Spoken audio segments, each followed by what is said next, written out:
nshuti bakunzi ba radio na televiziyo ubwiyunge ya CNRD ubwiyunge FLN, mwe mwahisemo gukurikira gahunda zacu, ibiganiro n'amakuru tugenda tubagezaho hano kuri radio yacu. Nimugira amahoro y'Imana. Muri aka kanya kuri mikoro muri kumwe nanjye ubasuhuza Irafasha Clemence batanije na mugenzi wanjye Ndikumana Ado. Uyu munsi tugiye kuganira n'umutumirwa wacu Bwana Yohana w'Urukundo mu kiganiro cyacu sobanukirwa na Kiringi Machine ku nsanganyamatsiko agatsiko ka FPR n'ubutegetsi bwako. Tutabatindiye reka tumuhe umwanya. Bwana Yohana w'Urukundo, turabasuhuje nk'uko bisanzwe kandi twongeye kwishimira kuganira namwe kuri radio na televiziyo ubwiyunge kugira ngo mukomeze muganiriza abanyarwanda muri cya kiganiro cyacu sobanukirwa na Kiringi Machine. Tutabatindiye rero ndagira ngo mutangire musuhuza abakunzi bacu ndetse n'abanyarwanda muri rusange. Tubahaye ikaze, ijambo ni iryanyu. Murakoze cyane munyamakuru, mbanje kubasuhuza mwe mwangiriye icyizere mukantumira kuri radio na televiziyo y'ijwi ry'umuryango wacu CNRD ubwiyunge FLN, ngo twungurane ibitekerezo kandi ngeze ku banyarwanda nge uko mbyumva kandi uko mbibona. Ndavuga intambara y'ibibazo by'irudaca muri bene Kanyarwanda.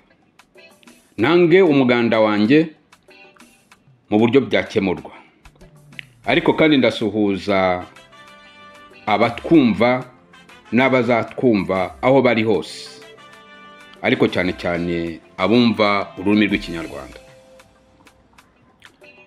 Ariko kandi banyarwandakazi, banyarwanda namwe inshuti z'u Rwanda, imyaka ibaye 33 u Rwanda rugwiririwe n'amahano yadutwaye ababyeyi, abavandimwe, inshuti, abaturanyi ndetse n'ibyacu byinshi. Yangaza bamwe mu barokotse, ibihugu turabyiruka turabimara dushaka umutekano, amahoro, uburenganzira, dushaka ubuhungiro. Ariko igihe ni iki ngo twibaze niba twarabonye ubuhungiro twashakaga, niba twarabonye umutekano, amahoro, uburenganzira twifuzaga.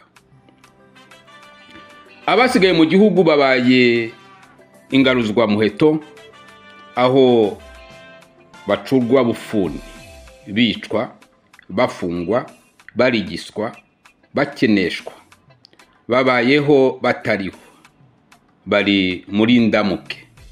Kandi ndamuke ntawe yateje imbere, ntawe yateje, ntawe yakijije, ntawe yahaye amahoro, umutekano, uburenganzira, imibereho. Muri ndamuke ntawe utekereza, nta mushinga, nta mugambi. Ni muri ndarwemeye, ni muri mbuzuko ngira, ni muri akabikemerwa nka keza. Ariko igihe ni iki cyo kwibaza bizageza gihe ki twemera akabi nka keza kakatwica duhagaze turebera nta muntu ukoma. Banyarwanda, banyarwandakazi, aho muri hose, aho mubarizwa hose, ndavuga twe abahunze, ndavuga twe abasigaye mu gihugu. Igihe ni iki ngo twibaze icyakorwa ngo dutabare dukize u Rwanda n'abanyarwanda, twanga ikibi n'igisa nacyo, twanga karengane uko kasa kose, tubwiza ukuri agatsiko ka FPR Kagame n'abambari bako ko duhaze rwose ubunyamaswa bwabo, duhaze rwose ibinyoma byabo, duhaze rwose iterabwoba ryabo, kandi ko tubasabye kuva ku buyobozi bw'u Rwanda no gutegeka abanyarwanda, kuko kananiwe guharanira no kurwanirira icyagirira abanyarwanda bose kandi aho bari hose akamaro, ahubwo kadukikiza ibibazo, izangano, kaduteranya n'amahanga, none tubaye iciro ry'imigani, tubaye igitutsi ku isi yose.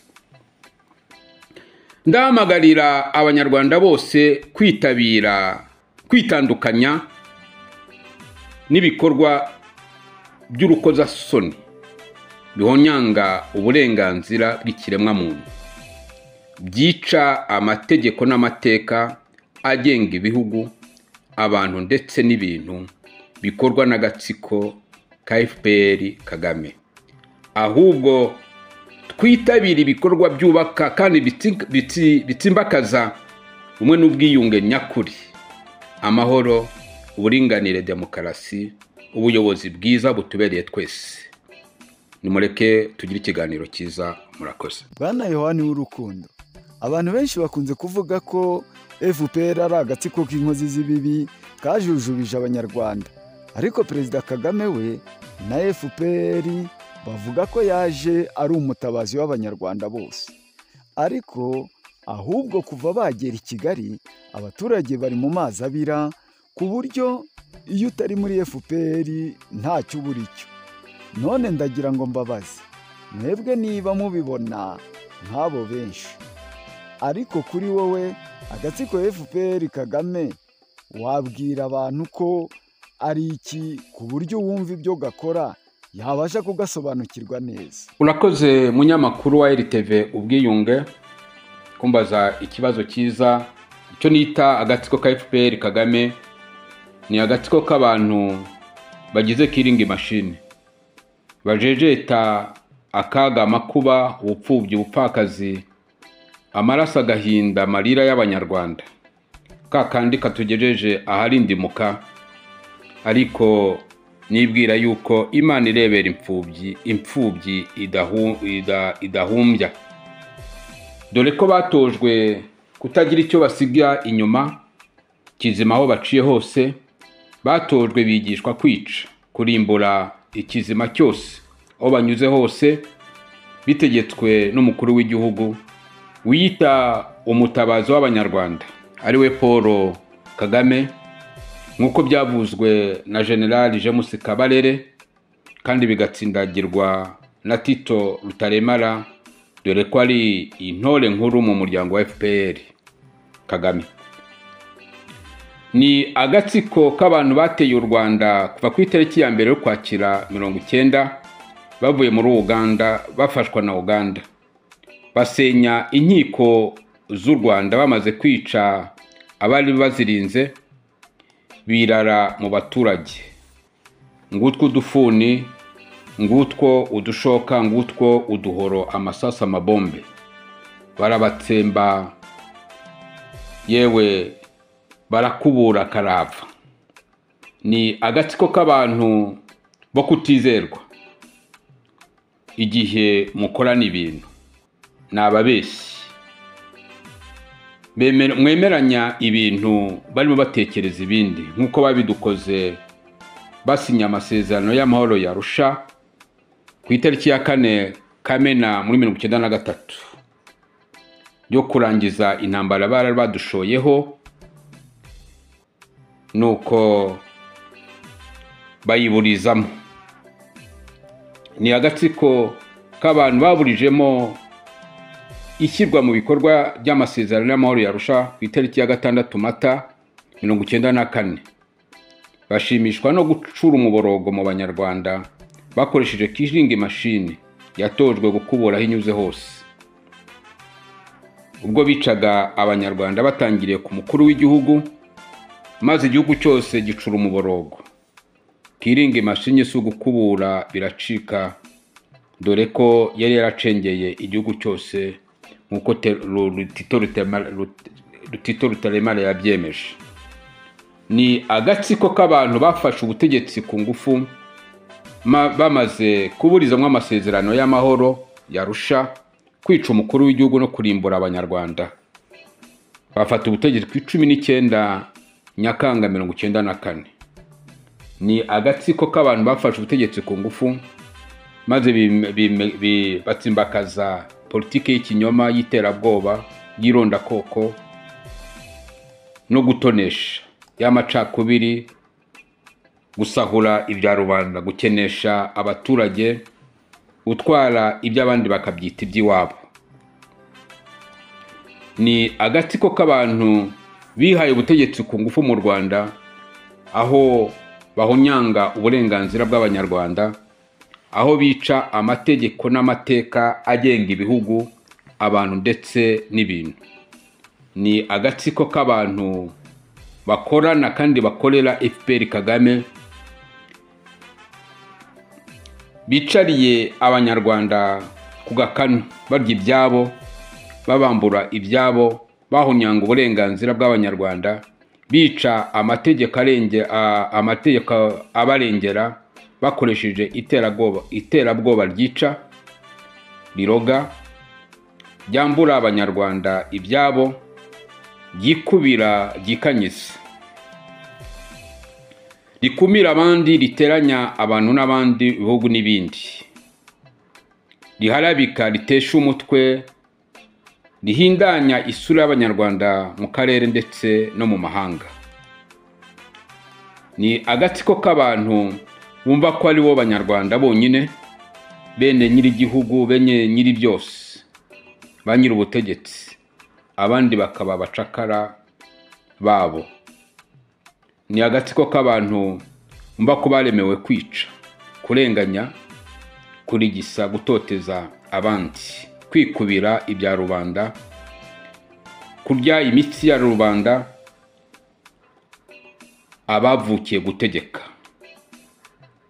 Bamwe bamunzwe n'amoko n'amacakubiri, kwikunda, bamwe bazira uburinganire, kwishyira ukizana na demokarasi, ubuyobozi bwiza. Ni n'abiyahuzi. Nabandekeye aho umunyamakuru.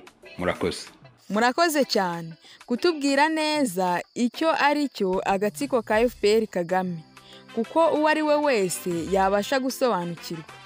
Bwana Yohana w'urukundo, birazwi neza ko ako gatsiko ariko kari ku butegetsi mu Rwanda. None turi kugira ngo utubwire neza muri make uko ubwo butegetsi bw'agatsiko bumeze, ku buryo buri wese yasobanukirwa icyitwa ubutegetsi bw'agatsiko ka FPR Kagame. Urakoze munyamakuru wa RTV ubwiyunge kumbaza ikibazo cyiza. Kuva ku itariki ya mbere ukwakira 19, agatsiko FPR Kagame kateye u Rwanda kavuye muri Uganda, gakikiwe na Uganda. Turarwana karahava, tuza kumvikana ko twarangiza intambara biciye mu mishyikirano, tuyashyikirana, tuza no kugera ku masezerano y'amahoro ku ya 4 Kanama 1993. Ku ya 4 Kanama 1993 agatsiko FPR Kagame kemera gusinya amasezerano yo kurangiza intambara kari kashoye ku Rwanda no ku banyarwanda, gahawe ibyo kasabye nk'urwitwazo. Ariko umugambi wawo nyamukuru wari uwo kwigarurira u Rwanda nk'igihugu, u Rwanda nk'akarere, u Rwanda nk'abaturage, u Rwanda nk'agakondo, umutungo kamere w'abanyarwanda, u Rwanda nk'ubutegetsi, u Rwanda nk'ubuyobozi, nk'ubutware n'ibindi. Dore ko ntacyo kasize inyuma katigaruriye kugeza ku rurimi, amaso n'amatwi by'abanyarwanda. Ku ya 6 Mata 1994 kaburizwamo amasezerano y'amahoro yarusha kasinye, aho buganezezwa no gucura umuborogo mu Rwanda no mu banyarwanda. Kirara mu baturage nyuma yo kwivugana umukuru w'igihugu, karadutsemba tubura kirengera, abacitse ku icumu twiruka ibihugu turabimara. Aho tubaye mu manegeka, kuko nta tegeko riturengera ryubahirizwa kubw'ubugambanyi bw'agatsiko ka FPR Kagame. Ku ya 19 ka Nyakanga 1994 gafata ubutegetsi ku ngufu, kwikubira byose, kimika ubutegetsi bushingiye ku kinyoma, karagicuruza gakoresheje tekinike yo mu rwego rwo hejuru, kwiterabwoba ryica, riroga, rikenesha, risahura ibya rubanda, umutungo kamere w'akarere, rihonyanga amateka n'amategeko arengera abantu kandi akayobora ibintu ndetse n'ibihugu. Sukuriba uburenganzira bw'abanyarwanda, sinakubwira kabivimisi, katubuza gutekereza, kuvuga, kureba. Batutegeka uko tubaho, uko twubaka, uko duhinga, uko ducunga ibyacu, duhinduka ibitambambuga. Uburezi n'uburere buracyendera, duhabwa impamyabuswa, ibyo twita muri tekiniki impamyabushobozi mu kubeshya, mu guhimba udushya. Si ukuba intangarugero muri diplomasi biracika, abaduhagarariye bahinduka za mikoro zemeza, zamamaza, zitsimbakaza ibinyoma, ziharabika, zihindanya batibona muri politike n'imiyoborere y'agatsiko ka FPR Kagame. Muri demokarasi mu kwishyira mu kizana tuza ku isonga ry'ikinyoma, tugirirwa icyizere cyubakiye ku musenyi, amahanga twigiraho gutekinika amategeko nshinga, imibare y'ubwubahane hagati y'abaturage, mu gutoteza, mu kwica urubozo no kwigarurira ibya rubanda, bakeneshwa n'imisoro myinshi idasobanutse ngo dubakunde batuyoboke. Ubukene bufata intebe mu Banyarwanda, kandi ngo ubukungu bw'u Rwanda buzamuka nk'umwambi muri tekinike y'ibitabashwa byubakwa n'isuku muri Kigali mbahumisha, naho mu byaro nyakatsi, utugonyi, inzara byarihaye inkubi mu Banyarwanda. Ubutegetsi nyubahirizategeko buniga izindi nzego za leta. Ubutegetsi nshingaamategeko bushyiraho amategeko hakurikije kwifuzwa kwa perezida, kandi arengera inyungu n'ubusugire bwe, aho kurengera no kurenganura Abanyarwanda.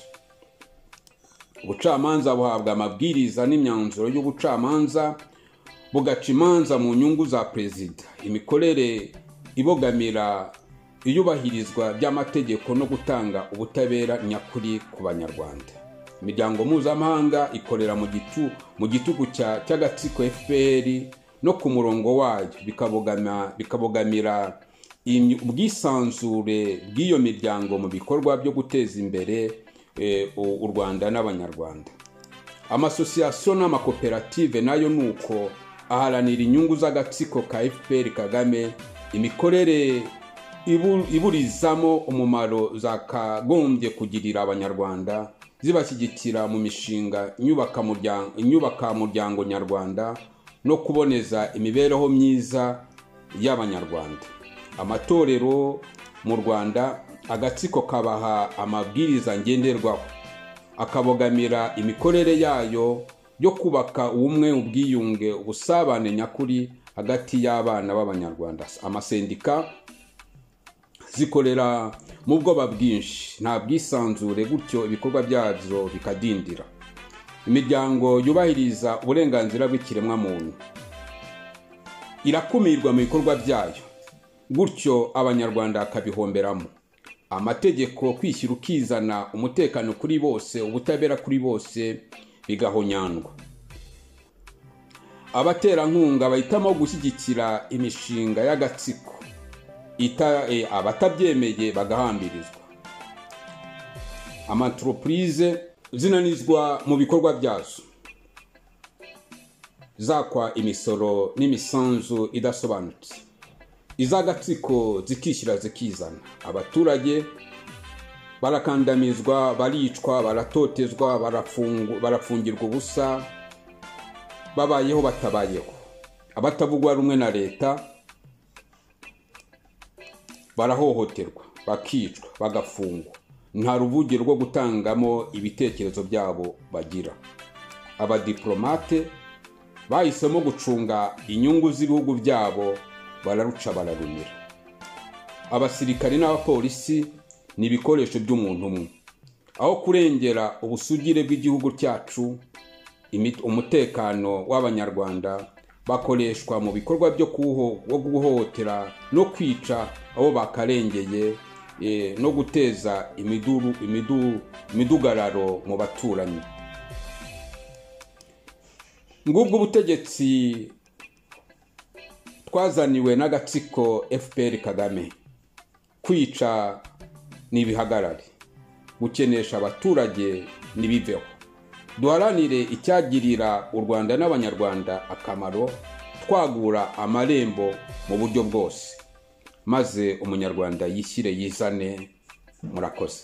Tugana ku musozo, ndi kugira ngo mbabaze niba hari ubutumwa mwagenera abadukurikira ndetse n'abanyarwanda muri rusange, cyane bugendanye n'ibyo tumaze kuganira, mudusobanurira agatsiko FPR Kagame ndetse n'ubutegetsi bw'ako gatsiko. Bwabaye bubi cyane mu Rwanda ubugereranyije n'ubundi bwabubanjirije, kandi muhumuriza abanyarwanda mutubwira icyo CNRD Ubwiyunge FLN iteganiriza abanyarwanda, wenda tuzaganira mu biganiro byacu bitaha. Ijambo ni iryanyu. Urakoze munyamakuru wa RTV Ubwiyunge kunsubiza ijambo. Reka mbanze mbashimire ubwitange n'umurava mukorana uyu murimo. Abanyarwanda nibamenye ko mukorana ubwitange kandi muri kondisiyo zibagoye, ariko turabashimiye ubutwari bugeretse mu kwiyemeza no guharanira icyatuma abanyarwanda bamenya ukuri, maze bakaguharanira, gutyo kukababohora bakabaho mu bwisanzure. Imana ibampera umugisha utagabanyije. Ubwo ukuri kw'intambara twashoweho n'agatsiko ka FPR Kagame imaze kumenyekana, abanyarwanda bakaba bamaze gusobanukirwa ikinyoma cy'agatsiko ko umugambi wako wo gutera u Rwanda n'abanyarwanda ku itariki ya mbere Ukwakira 1990 atari yo kubohoza u Rwanda n'abanyarwanda, ko bishakiraga ubutegetsi no kwikubira ibyiza bitatse u Rwanda bakoresheje ikinyoma cyubakiye ku iterabwoba ryica, rikenesha, risahura ibya rubanda, rihonyanga uburenganzira bwo kwishyura ukizana k'umunyarwanda, ritaretse no kwirengagiza nkana amateka n'amategeko ayobora abantu, ibihugu ndetse n'ibindi bikorwa by'arunyamaswa bakomeze kudukorera. Ndamya ko igihe niki ko abanyarwanda dukwiye kurushaho kurikanura, tugatega amatwi, tugatinyuka, tukavuga ukuri, kuko ntigushya niyo kwaca mu ziko. Ariko ntabwo twabigeraho dukomeje kurebera imiyoborere, imitegekere idahwitse no gukomeza kugaraguzwa hagati n'ubutegetsi bw'agatsiko ka FPR Kagame. Ndahamya ko akarengane tumazemo imyaka dukorerwa n'ubutegetsi bw'agatsiko FPR gateye agahinda ku bantu nkatwe, kandi twanga ikibi n'igisa nacyo. Ibibazo igihugu cyacu u Rwanda kimazemo imyaka myinshi, nta wundi wabishyiraho iherezo uretse twe abanyarwanda. Niyo mpamvu mpamagarira abanyarwanda bose hatabuze n'umwe guhaguruka nk'umuntu umwe, tukanga gukomeza kuba ingaruzwa muheto y'ubutegetsi butwica, budukenesha, wonyanga uburenganzira bwacu ndetse n'amategeko yagombye kuturengera. Mboneyeho umwanya wo kubararikira ikiganiro u Rwanda rushyashya CNRD Ubwiyunge FLN yifuje komoza u Rwanda n'abanyarwanda, dore ko byakomerekejwe n'agatsiko ka FPR Kagame. Ukunda ibiganiro byacu tubagezaho, wajya ubisangiza n'abandi, kandi ukaduha komanteri zawe unyuze kuri site yacu. Imana yazaguha umugisha, twese hamwe nk'umuntu umwe twange ikibi twange akarengane. Kwica ntiguhagarare, kurenganya abanyarwanda ntiguhagarare, maze twese duhaguruke nk'umuntu umwe, tuharanire ukwishyira ukizana, duharanire amajyambere agera kuri bose, duharanire ineza y'abanyarwanda. Imana izadufasha. Murakoze. rero yari umutumirwa wacu Bwana Yohana w'Urukundo, twaganiraga nawe mu kiganiro cyacu sobanukirwa na Kiringi Mashini ku nsanganyamatsiko agatsiko ka FPR n'ubutegetsi bwabo. Naha rero dushoreje iki kiganiro nshuti bakunzi bacu, naho ubutaha. Mukaba mwari kumwe nanjye Irafasha Clemence fatanije na mugenzi wanjye Ndikumana Ado. Mugire ibihe byiza, naho ubutaha.